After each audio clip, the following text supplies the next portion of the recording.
Donald Trump is dunking all over the NFL, all over Colin Kaepernick, and all over Commissioner Roger Goodell. And if you don't understand that, you lack the ability to comprehend basic politics. Trump may not be a traditional politician, but he is very skilled intuitively at knowing how to appeal to his base. Okay?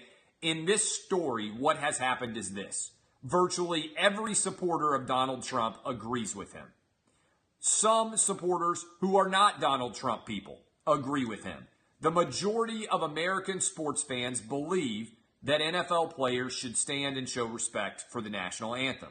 Trump has intuited that this is the perfect angle to guarantee that his base supports him, and it paints the NFL into an incredibly difficult position. Those of you who think Donald Trump is losing here are not intelligent enough to understand what is at play. When you are a business, you have to appeal to 100% of the audience. And the NFL players are either too dumb to realize this, or the owners have not communicated it well to them. If you lose fan support, eventually you lose money. I don't know why this disconnect exists. I think it's because this is the way employees think as opposed to the way employers think. If you have a massive business, the NFL is a pie, all right? The NFL is a huge pie. If suddenly 20% of your pie disappears, everybody gets a lot less pie to eat. And the NFL just had 20% of its pie disappear. The problem here is that the players aren't paid on a yearly basis. If the players were paid on a yearly basis and were paid based on television revenue, they all would have gotten a lot less money than they were anticipating. If NFL players were being paid based on the revenue that they produce every year, they would have gotten $600 million less collectively than they did the year before, because television ratings lost, are you waiting for it? Lost 20% of their audience, and all of the television networks in last year alone ended up with less money: CBS, NBC, Fox, and ESPN. They made $600 million less than they had budgeted because television ratings collapsed.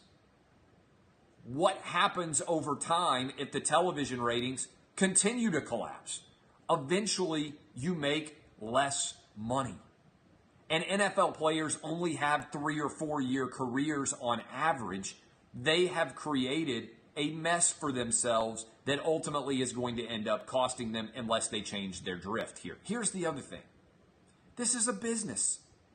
And most people who work at businesses understand that if you produce less money, everybody gets less.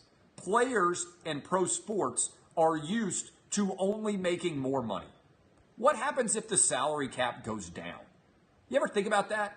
You ever think that maybe we've ended up in an era where we've maximized the revenue that a team can produce in television and a league, and that at some point in time, there might not be a growth in overall revenue? In other words, the sport may peak and players might start making less. How quickly do you think players would beg for fan forgiveness if instead of making $500,000 a year, the league minimum dropped to $300,000 a year or $400,000 a year? If your sport loses popularity with fans, it's hard to win them back.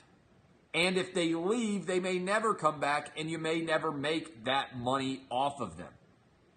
This is something that the vast majority of people who talk about sports either don't realize, or they're too dumb to make the connection, or they're just pretending it doesn't exist because it violates their worldview. If you lose 20% of your business in 2 years, every business out there would be having an all-hands-on-deck meeting to discuss this issue. The NFL players seem content to make things even worse. Why is that? I'll tell you why I think it is. Because most players don't pay attention to the overall team voice. They pay attention to how many likes and retweets they get. And likes and retweets are typically coming from a tiny segment of the sports population that cares what you do when it comes to the world of sports and politics mixing.